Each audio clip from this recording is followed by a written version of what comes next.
And welcome in, welcome in. We're back at it. We're back in the studio, in the West Coast Uncensored studio. Um, in the main library today, we are, as you can see, my library behind me. We are in with a fifth and last of the mirrored holographic series, as we are in the fifth and very last episode of this series. We started with episode one on science and what science is saying about the mirrored holographic reality, and how science even identifies even Hinduism and the Vedic as actually having these aspects, and then the aspects though used and tailored in language that is more esoteric than modern day science. That would be the only difference, because I had a couple of people saying, well, it doesn't say exact. No, it doesn't. They're talking modern science when they're using esoteric, which you're not privy to if you don't know what the difference, if you don't even know esoteric is, and you're still out in places in exoteric knowledge, getting getting raw simulac for 40 years. That's ruins. Notice the word simulac. It's a simulation lax. It's not real milk. Ooh, ooh. And they've been giving that to babies. Ooh, ooh. It's called simulac because it's a simulation that lacks organic. Breaking down occultic meanings that are just in the stuff you buy. It's there, but if you're an exoteric, you're not going to catch the truths hidden in the flavor, in the color of the esoteric hidden knowledge writing, which is leads us to today's fifth and last episode, unless I go over explanation of the previous in a wrapped up aspect, which I could, which I may. The wrapped up, aspect of my thoughts of the fivefold series we did here. Notice how I brought out the fivefold series. And I may go in that in a kind of off the cuff thing, and do an overall aspect of it. I may definitely like the revisiting or the end of something. But anyways, this is the fifth and last episode of it, as far as any more different things I will mention. It's in philosophy, other philosophies. It is. Kind of found that out this week.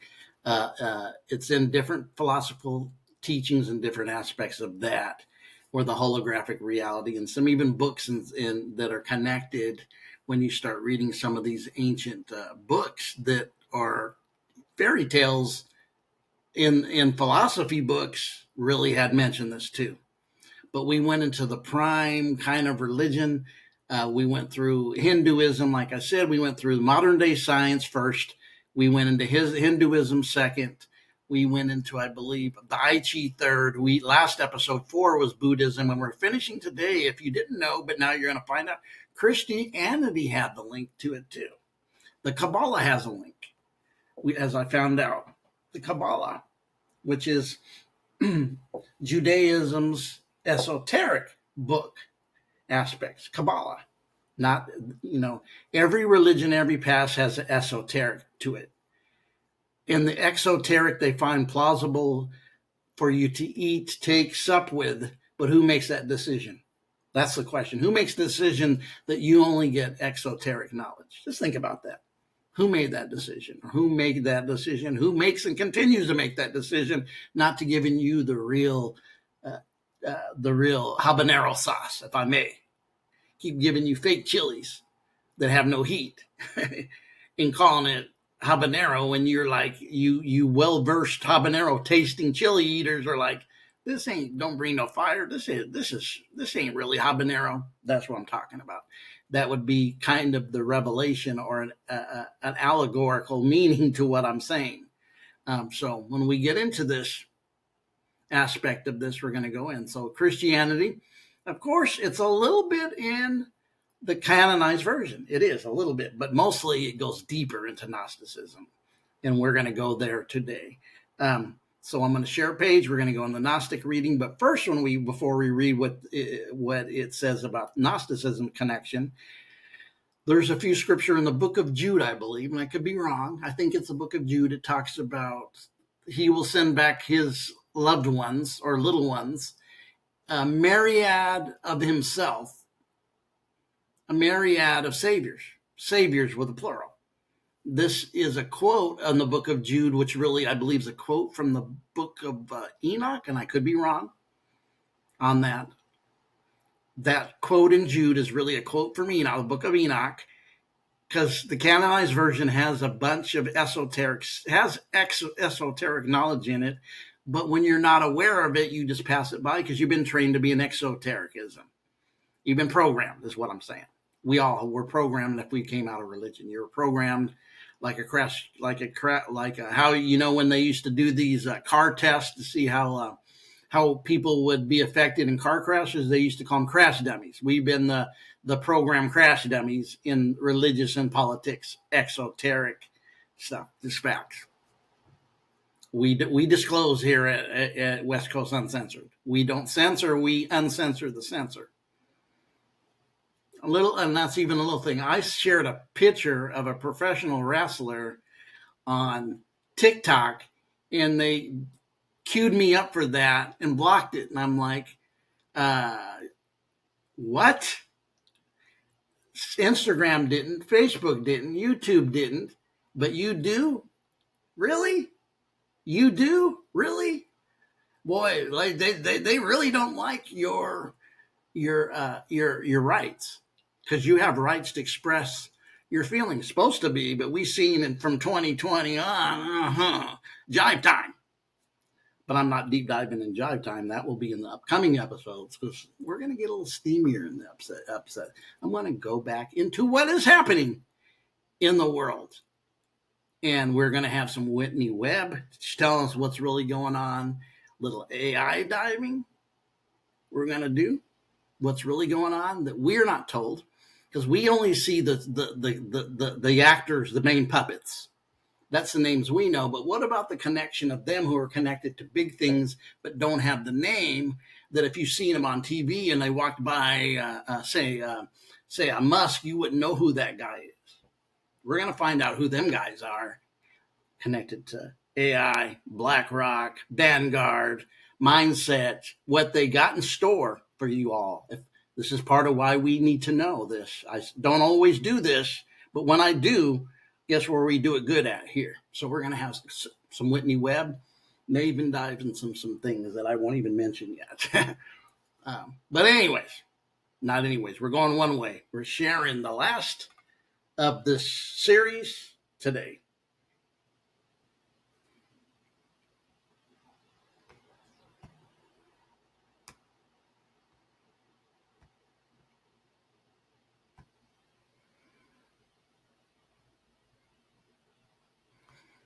Now let's go even. We got the AI mode and we got the all mode. We'll start with this. It says, there isn't a direct, universally accepted connection between Gnosticism and modern scientific concept of the holographic mirror reality. What they're really telling you is we don't have a language that's esoteric, because the Gnosticism, it'd be less than esoteric. It doesn't bow down to the modern day. It's not part of the modern day programming language that we see at the university, a programming center near you. So it tries to say, well, it's not really no. Let's break this down for what it really means. We're dealing with a language, of course, that is equivocal, which will tell you something, then turn around and tell you it's not, which when we showed you what equivocal languages mean. And if you don't know, go to that video I made about equivocal languages, what they're used for and what they're really are. English is one of them. Between Gnosticism, the concept of the holographic mirror reality, however, and this is what it was. This is exactly what this, when I say unequivocally, this is what this means. It will tell you there's no direct connection between them and directly, but however, which is saying, but there is, but they gave you the jive time in between by the first part to this part, which really explains what the equivocal, you have to discern the unequivocal language, and it's hijinks. It tells you no, but then tells you yes, and then you're caught in between two worlds. But when you decode, you Slaughterhouse 7, that language, and then you use it for your perception. Just tell the truth. Go back to, I did do one on the unequivocal language of what the English language is really created for. I do have a video on that. But however, some drawn parallels, interpretive connections due to similarities in both address the nature of reality, perceived illusionary nature of the physical world. And remember, this was talked about in the same kind of language that it's saying is would definitely be. Let me get my air over here a little bit better. It seems to be a little humid today.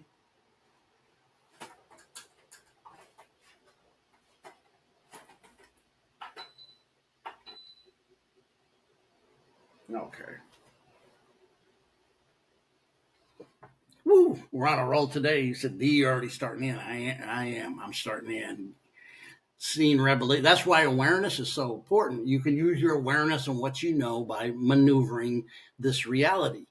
I maneuvered the writing of this in actually with the unequivocal language. But here's the aspect of now why it is like it. Remember, this was written by them in esoteric form. In some forms, Gnosticism suggests the material world is a flawed or deceptive creation of the demiurge, a lesser deity. The material world is seen as a shadow imitation of a higher, truer spiritual reality, the pleroma.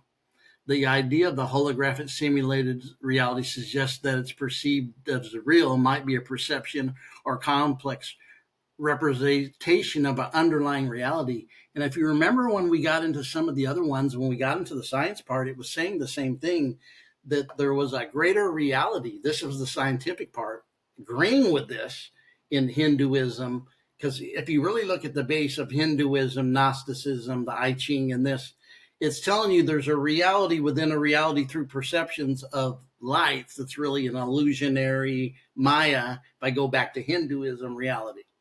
It's an illusion, right? That really energy is everything, and the immediate, like that table, which appears to be solid, that you can even hear the thump and the thud, is really not what it is in the long run of where it is, what it comes from. It's really energies in motion within the table. Everything's energetic and light and energy.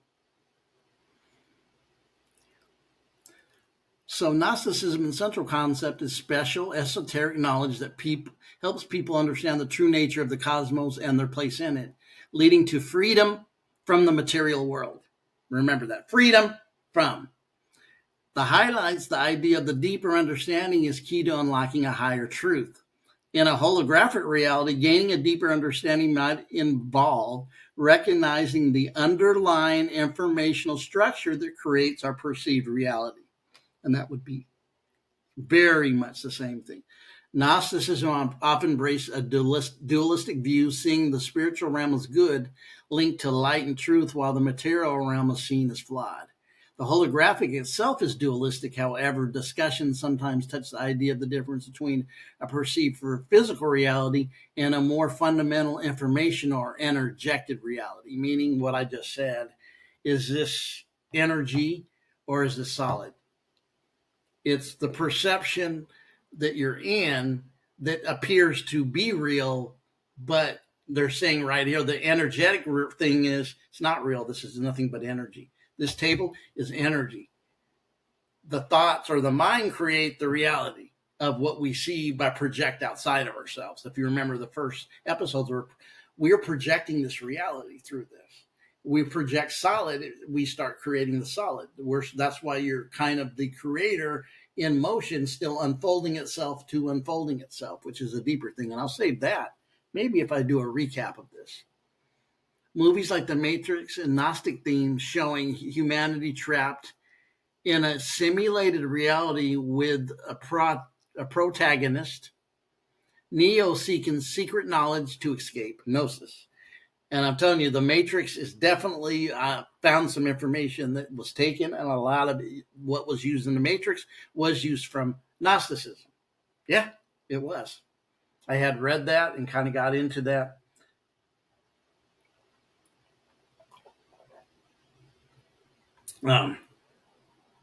It's going to mention a very important person here that you should read, Philip K. Dick. So he said, science fiction writers like Philip K. Dick, also influenced by Gnostic ideas, exploring alternative realities and the deceptive nature of the physical universe. Philip K. Dick is very in this, and also Philip K. Dick gets into some things showing you, because we know about the Gnostic writers, and I had a couple ask me, well, what did they do? What else did they teach? And he wrote some books of it. It wasn't just about this is the books because they're like gospels, and this is how we work. But there's some other things that they had put out showing you how they went into meditation, some of the practices they did, some of the things that they did that were connected to getting into the in between parallel universes or different dimensions or densities, if you would call them that, which would be densities is definitely a very more esoteric or esoterica name for realities instead of parallel is very much a science aspect of it. Parallel universe. Dimensions and densities are the same. Esoterica uses the word densities, and even alchemy would use the density aspect of dimensions. In essence, let's keep reading. In essence, with Gnosticism is a religious and philosophical tradition put together, and the holographic principle is a concept that the theoretical physics. Some see parallels of their sheer question apparent reality and the emphasis of a deeper hidden truth beyond immediate perception. Let's see what the AI has to even dig a little deeper, as it says, the AI.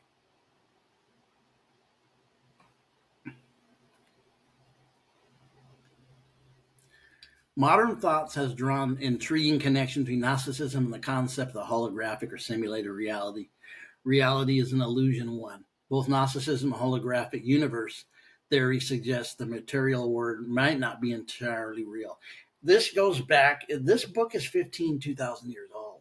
This is before Rome 325 AD. Early Christianity was very much a Gnostic Christianity, was just as much part of it as what we see now is not what was part of first. What we see as Christianity now was not first and second generation, not at all.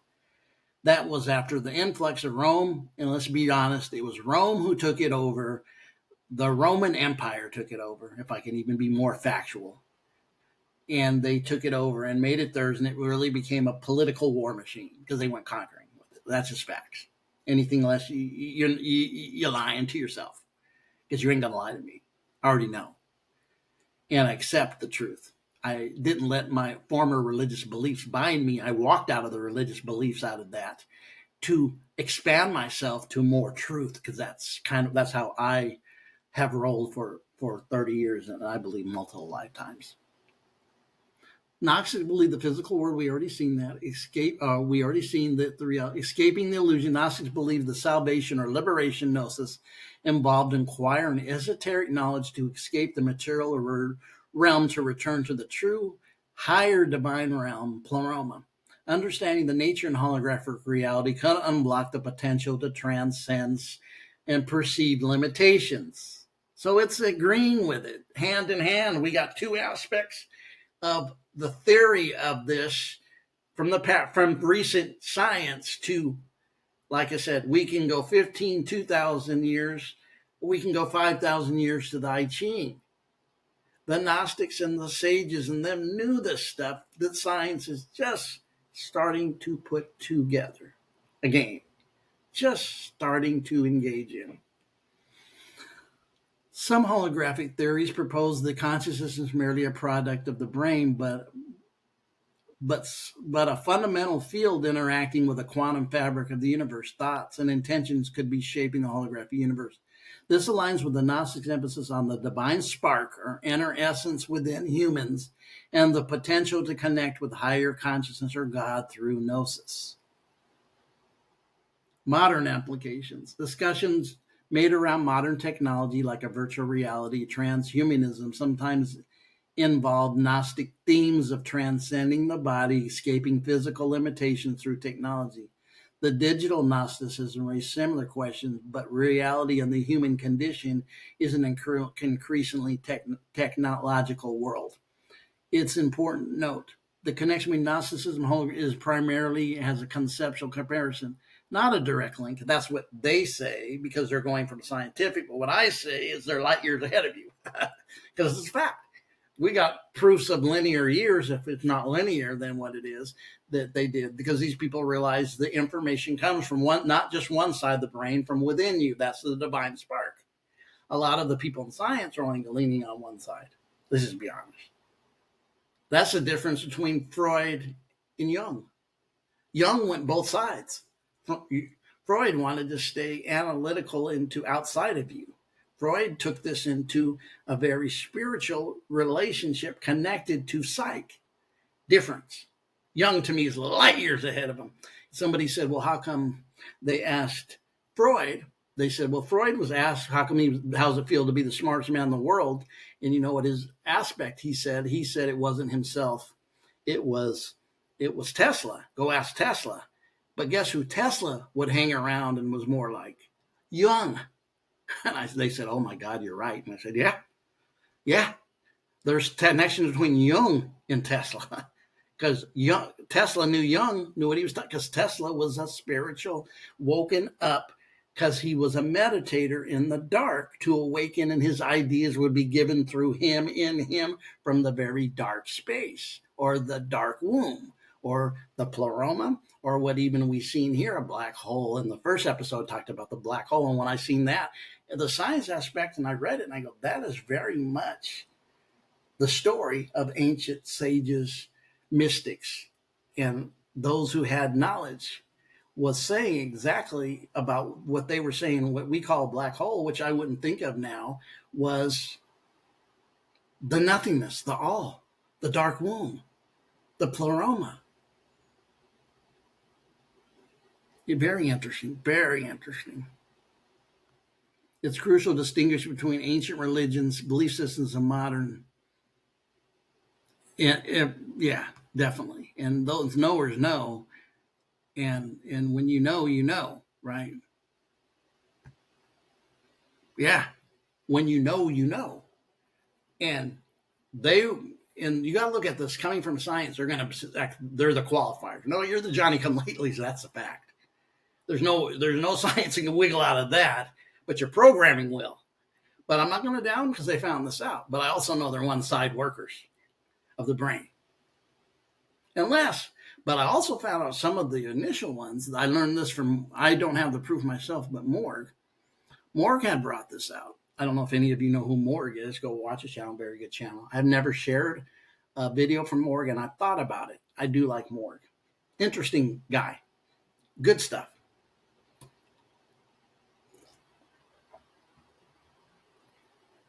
But Morg made an interesting comment to me.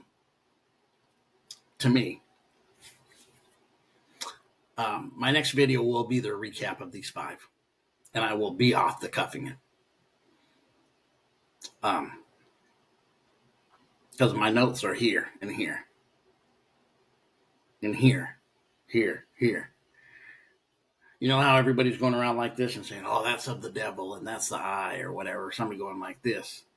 Don't you know that stuff's all hijinks, stolen information, and they steal it and they feel they do, and they present it to you, and what they present it as, everybody's around screaming, that's the devil, that's Satan.